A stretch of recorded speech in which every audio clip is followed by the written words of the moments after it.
지금 보시면은 윤석열 대통령의 지지율 많이 하락했어요. 이거 좀 어떻게 보셨습니까? 아마 이제 그 총선 패배로 인해서 이제 그 예. 보수층에서요. 네. 보수층에서는 상당히 그 이탈이 있었다.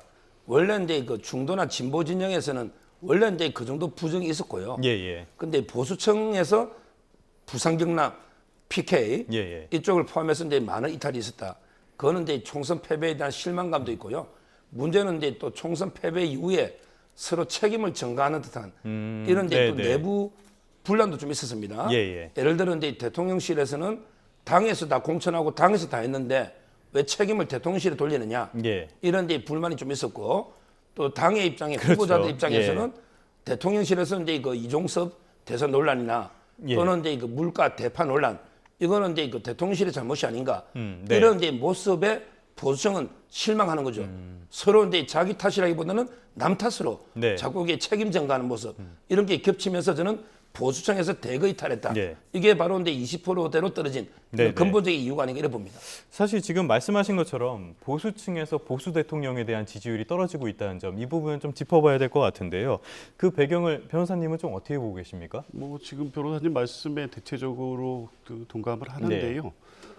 총선 이후에 뭐 이렇다 할 어떤 정리된 입장이 없습니다. 그렇죠. 아예 예. 어떤 이 위기를 어떻게 수습할지에 대해서 대통령실과 당의 목소리가 다르고 또 정확한 진단도 나오지 않고 있고 그래서 이 보수층이 이 정부와 이 여당을 더 이상 지지할 어떤 명분을 아직 주지 예. 못하고 있는 건 분명한데 이게 과연 일시적 현상이냐 네.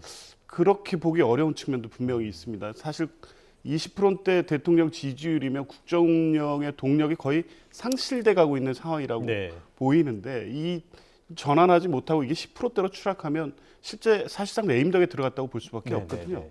근데 지금 보면 보수층 이탈이 그런 위기 신호인 거는 분명합니다. 뭐 다만 이제 총선 끝난 지가 이제 열흘 남짓이고 예.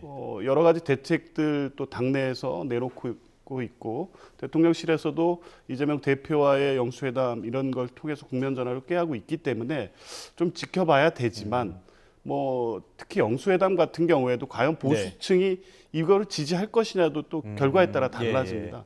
그래서 여러 가지 지금 뭐 어려움들이 있는데 결국에는 뭐 이러한 혼란과 이 뭐 당분간 지속될 수밖에 없다. 예. 22대 국회 출범 이후 또 윤석열 대통령이 야당과 협치나 이런 걸 통해서 긍정적으로 국정 운영의 동력을 회복해 간다면 예. 다시 지지율이 조정될 수도 있지만 지금처럼 어떤 뚜렷한 대안을 보여주지 못한다고 하면 보수층의 이탈은 공고화되고 지속될 가능성도 크다고 봅니다.